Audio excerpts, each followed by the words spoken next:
Next question है, what were the circumstances which led to the eventual collapse of the indigo production in Bengal. ऐसे क्या हालात रहे जिसकी वजह से जो इंडिगो प्रोडक्शन था कैलकाटा या बंगाल के अंदर वो पूरी तरह से खत्म हो गया।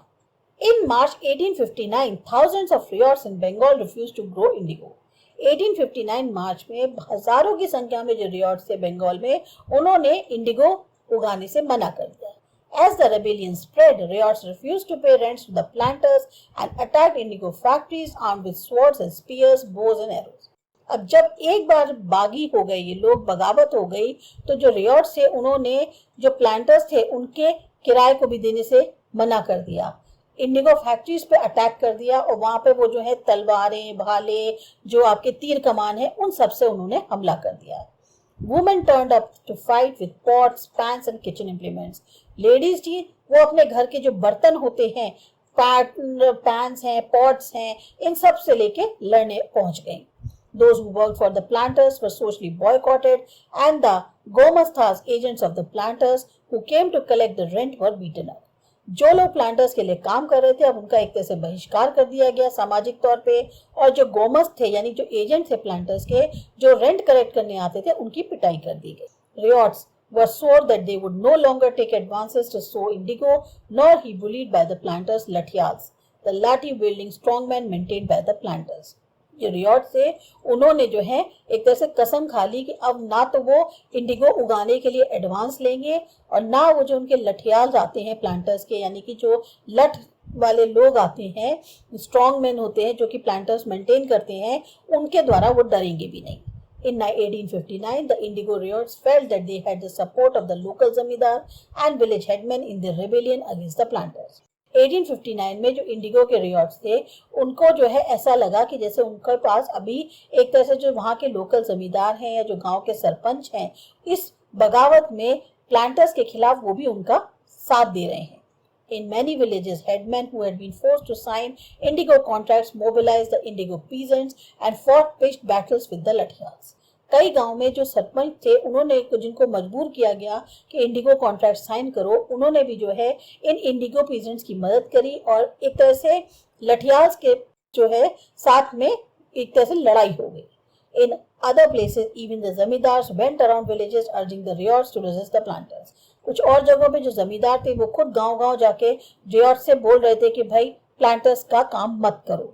These zamindars were unhappy with the increasing power of the planters and angry at being forced by the planters to give them land on long leases। अब जमींदार इसलिए नाखुश थे क्योंकि प्लांटर्स की ताकत बढ़ती जा रही थी और इस बात का भी उन्हें गुस्सा था कि प्लांटर्स मजबूर करते थे कि उनको जमीन दी जाए लंबी लंबी लीज पर। The indigo peasants also imagined that the British government would support them in their struggle against the planters।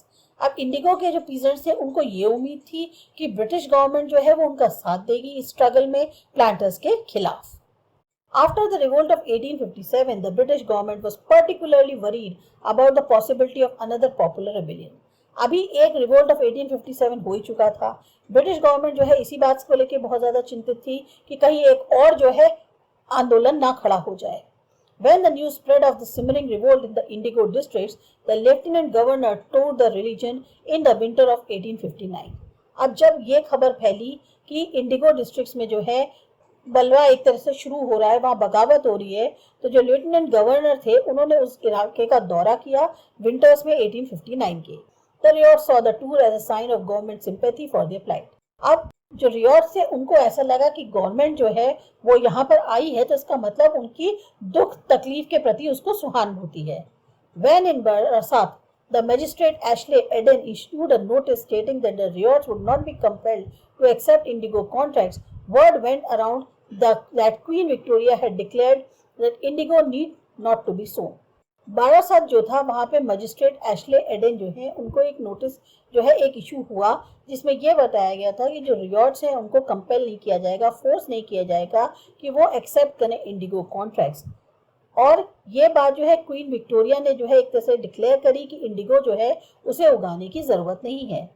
Eden was trying to placate the peasants and control an explosive situation, but his action was read as a support for the rebellion।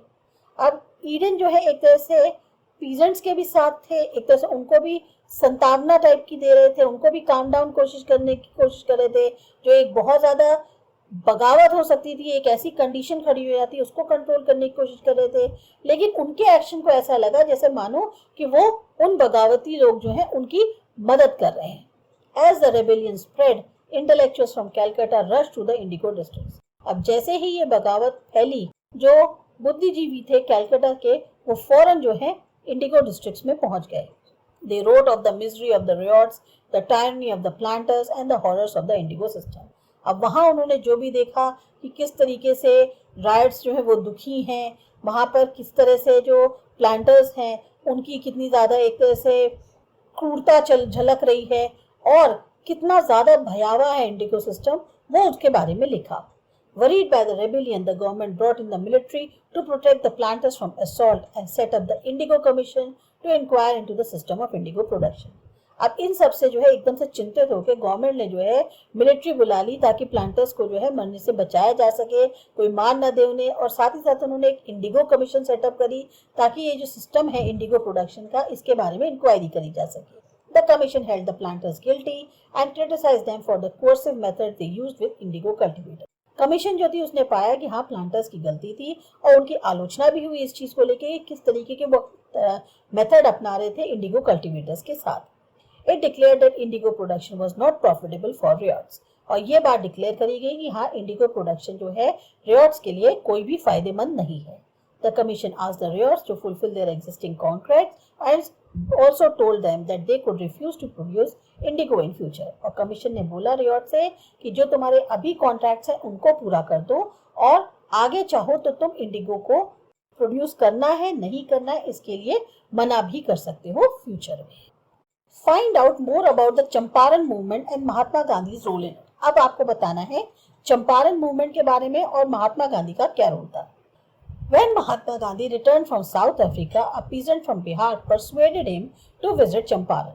जब Mahatma Gandhi south Africa से लौट के आए तो एक किसान जो बिहार का था उसने जो है उनको मनाया कि आप एक बार चंपारण आइए and see the plight of the indigo cultivators there. और वहाँ पर जिस तरह की एक हालात हैं इंडिगो कल्टीवेटर्स के, उनको देखिए।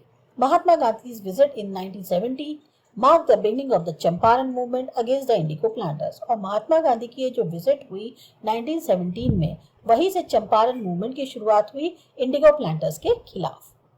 Look into the history of either tea or coffee plantations in India. See how the life of workers in these plantations was similar to or different from that workers in indigo plantations. अब आपको बताना है कि जो T और coffee plantations हैं India में, इनके जो वर्कर्स थे क्या उनकी लाइफ सिमिलर थी या अलग थी जो वर्कर्स थे इंडिगो प्लांटेशंस में उनसे। आंसर है account of earlier Indian history do not mention the use of T और इट्स कल्टीवेशन। पहली जो इंडियन हिस्ट्री है उसमें ज्यादा जिक्र टी या उसकी कल्टीवेशन से रिलेटेड नहीं किया गया है। We get a mention by a Dutch sea traveler in 1598 that tea is being eaten as well as drunk in India. इसका जिक्र मिलता है डच सी ट्रैवलर द्वारा 1598 में कि टी जो है वो खाई भी जाती है और पी भी जाती है इंडिया में। In 1824 the tea plants were discovered in the hills of the Indian state of Assam. 1824 में जो है टी प्लांट्स की डिस्कवरी हुई थी इंडियन स्टेट ऑफ असम में की हिल्स पे। The British introduce T culture in India in 1836 और फिर ब्रिटिशर्स द्वारा इंट्रोड्यूस किया गया टी कल्चर इंडिया के अंदर 1836 में। India has been the top producer of tea for nearly a century और लगभग एक सदी तक इंडिया टॉप प्रोड्यूसर रहा टी का। The workers in tea plantations were oppressed, they were given low wages. अब जो वर्कर्स टी प्लांटेशंस में काम करते थे वो भी परेशान थे, उनको बहुत कम वेतन मिलता था। There were poor housing and lack of social mobility. जिस तरीके का वहां पर उनका रहन सहन था, घर थे वो बहुत खराब हालत में थे, साथ ही साथ वो इधर उधर उनका आने जाने की भी बहुत प्रॉब्लम्स थी। For making more profits the tea planters reclaimed wastelands from where the workers had to labour hard to deep plantation. अब ज्यादा मुनाफा हो इसके लिए टी प्लांटर्स जो हैं वो जो बेकार जमीन पड़ी होती थी वहां पर जो है उसको क्लेम करके वर्कर्स से कड़ी मेहनत करवाते थे ताकि प्लांटेशंस को डेवलप किया जा सके। For this the planters introduced indentured labour system. इसके लिए प्लांटर्स ने इंडेंचर्ड लेबर सिस्टम को इंट्रोड्यूस किया। The local as well as the outside labourers were employed under contract. चाहे लोकल हो या बाहर के मजदूर हो उनको रखा जाता था कॉन्ट्रैक्ट के अंतर्गत। There were two types of indentured laborers. अब दो तरीके के indentured laborers थे, एक था अरकती और एक था सरदारी। अरकती में क्या होता था? Unlicensed recruitment was carried from छोटा Nagpur and other tribal areas of the subcontinent. बिना लाइसेंस के रिक्रूटमेंट कर दिया जाता था, छोटा नागपुर से ले जाते थे या जो और ट्राइबल एरियाज थे सबकॉन्टिनेंट के वहां से। ये होता था अरकती में। सरदारी सिस्टम में क्या था? New labours were employed by those who were already employed in the plantation gardens. नए लेबर रखे जाते थे उन लोगों के द्वारा जो पहले से ही प्लांटेशन गार्डन्स में काम कर रहे हैं। Labours had to work hard, बहुत ज्यादा कड़ी मेहनत करनी पड़ती थी। The outside labours had to stay at the garden for a longer period, और जो बाहर से लेबर आती थी उसको लंबे समय तक के लिए यहाँ रुकना पड़ता था। They were not permitted to meet their family even on occasion, किसी भी अवसर पे उनको अलाउड नहीं था कि वो अपने जाकर घर परिवार से मिल सके। They were exploited in many ways, बहुत तरीकों से उनका शोषण होता था। They were not allowed to leave the plantation garden during the contract period, जब तक उनका कॉन्ट्रैक्ट पीरियड चल रहा है तब तक वो प्लांटेशन गार्डन छोड़कर जा ही नहीं सकते। The labourers in tea plantations and Indigo farming were similar in the way that they were exploited heavily. चाहे टी प्लांटेशंस के मजदूर हो या इंडिगो फार्मिंग की, काफी हद तक सिमिलैरिटी ये थी कि दोनों का बहुत ज्यादा शोषण होता था। The profit was made by the owners and the laborers got almost nothing. सारा फायदा ओनर्स को होता था, मजदूरों को कुछ नहीं मिलता था। They were different in a way that however there was a contract with the planters, but indigo workers were not in the indentured labor system. अलग उन दोनों में क्या था कि एक कॉन्ट्रैक्ट होता था प्लांटर्स के साथ, पर इंडिगो वर्कर्स जो हैं वो इंडेंजर्ड लेबर सिस्टम के अंतर्गत नहीं आते थे। तो ये था हमारे चैप्टर के क्वेश्चन आंसर्स। आपको अच्छे लगे, समझ में आए, सब्सक्राइब करो हमारा चैनल आसा एजुकेशन। बाय।